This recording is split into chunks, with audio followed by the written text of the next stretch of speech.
Puji Tuhan. Haleluya. Puji Tuhan. Haleluya. Tuhan itu baik. Selamanya. Tuhan itu baik. Selamanya. Selama-lamanya. Amin. Para suster, bapak, mama, anak-anak, saudara dan saudariku bersama para frater yang saya kasihi. Siapa di antara kita yang pernah dikecewakan atau pernah ditolak? Angkat tangan. Siapa yang pernah dikecewakan atau pernah ditolak? Ayo angkat tangan. Ya, frater. Siapa lagi? Ya, ibu. Siapa lagi? Ya. Siapa lagi? Ya lain ini mulu semua. Ya, Ibu Meli. Siapa lagi? Baik. Siapa di antara kita yang pernah membuat orang lain kecewa atau pernah menolak orang? Jangan kamu semua angkat tangan. Siapa? Ya, di belakang. Di sini. Di sini nih mereka ini mulus semua. Mereka nih, aduh. Baik. Entah disadari ataupun tidak disadari, kita harus sesungguhnya mengakui diri kita bahwa diri kita pernah ditolak, pernah dikecewakan, pernah disakiti. Dan bahkan kita sendiri juga pernah menolak orang lain, pernah mengecewakan orang lain, dan juga pernah menyakiti hati orang lain. Ini harus kita akui. Benar atau tidak? Benar. Jangan tipu. Saya sendiri juga alami. Saya tolak orang lain, saya juga kecewa dengan orang lain. Bahkan saya juga ditolak. Inilah pengalaman-pengalaman yang juga dialami oleh Yesus. Pengalaman disakiti, pengalaman dikecewakan, dan pengalaman ditolak. Yesus bilang apa hari ini? Dia dihormati di mana-mana kecuali di kampung halamannya. Kita pergi kemana-mana, orang sembah dia, dengar dia punya pengajaran. Bahkan banyak mujizat dan dia lakukan, orang akui dan percaya. Tetapi sekarang masuk di kampung halamannya sendiri. Orang-orang yang asal dari kampung halamannya sendiri itu rasa kecewa. Bahkan mereka tolak dia. Dan itu berarti bahwa mereka sama sekali tidak mengakui segala perbuatan baik, segala mujizat, dan segala macam bentuk pengajaran yang dia lakukan. Itu hanyalah sia-sia. Itu mereka tidak akui.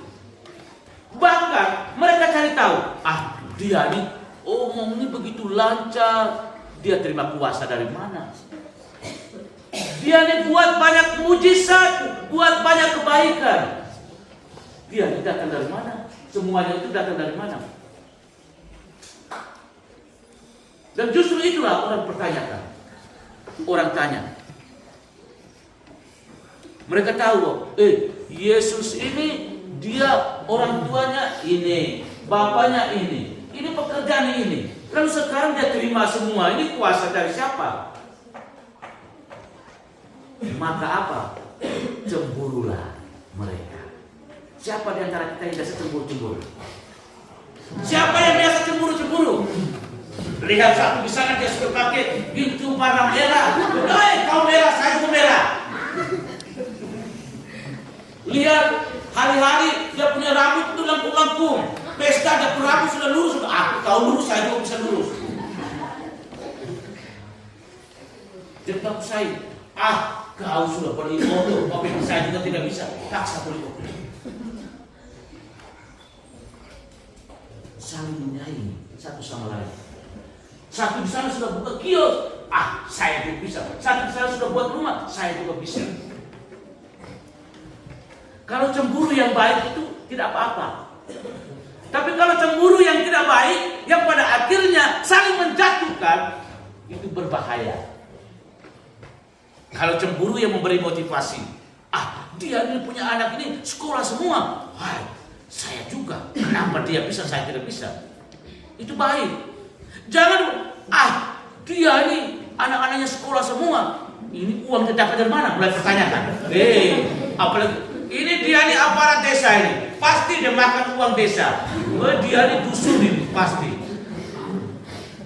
Mulai curiga orang, bukan. Dan itu seperti tadi itu di kampung halaman Yesus. Mulai curiga bukan dengan Yesus. Cemburu. Dasarnya itu apa? Cemburu, tidak puas tadi. Dan ini seringkali kita alami dan kita lakukan. Tidak hanya sebatas alami, tetapi kita lakukan.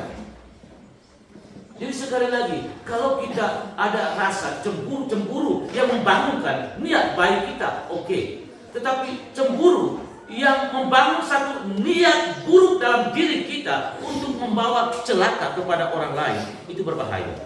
Akhirnya apa? Kita merusak suasana persaudaraan di dalam kebersamaan kita. Ingat, cemburu yang datang paling besar pertama itu datang dari keluarga. Puji Tuhan. Tuhan itu baik selama-lamanya. Amin. Kalau Tuhan itu baik, maka saya juga harus baik.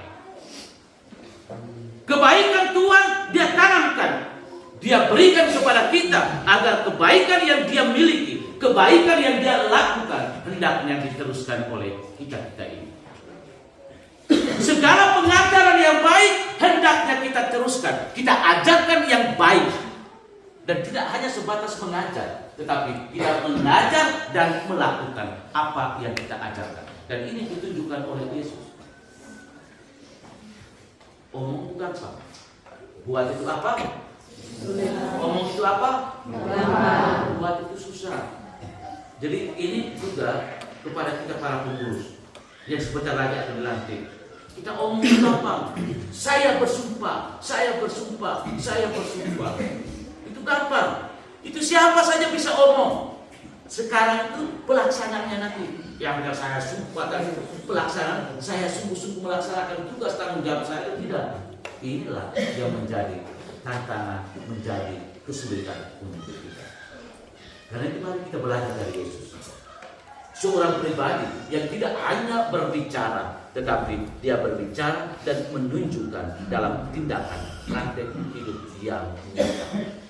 Semoga ajaran-ajaran Yesus dan segala macam perbuatan baik yang dilakukan oleh Yesus sungguh-sungguh kita ambil menjadi bagian dari perjalanan hidup iman kita. Kita ambil menjadi bagian dari tugas dan tanggung jawab kita sebagai para pengurus yang ada di lingkungan dan KUB. Yakin dan percaya bahwa apapun tantangan dan kesulitan yang kita hadapi di dalam tugas tanggung jawab kita, kita tidak berjuang sendirian. Yesus kendati pun ditantang, tetapi Dia tidak berhenti untuk berbuat baik. Dia tidak pernah berhenti untuk melakukan mujizat-mujizat. Dia tidak pernah berhenti untuk mengajar orang yang baik. Demikian juga Bapak, Mama, Saudara-saudari, para pengurus yang ada di lingkungan dan KUB. Tantangan dan kesulitan pasti akan Anda hadapi dalam menjalankan tugas itu. Tetapi ingat, jangan putus asa dan akhirnya keluar dari tanggung jawab. Belajarlah dari Yesus dan harap tetap menggantungkan kekuatan kita itu kepada Tuhan itu sendiri. Kalau kita sungguh-sungguh membawa diri kita, hidup kita, pekerjaan dan tanggung jawab kita dekat dengan Tuhan, maka Tuhan juga pasti akan membuka mata hatinya untuk memandang kita dan memberikan solusi jalan yang terbaik bagi kita ketika kita mengalami kesusahan, ketika kita mengalami kesulitan.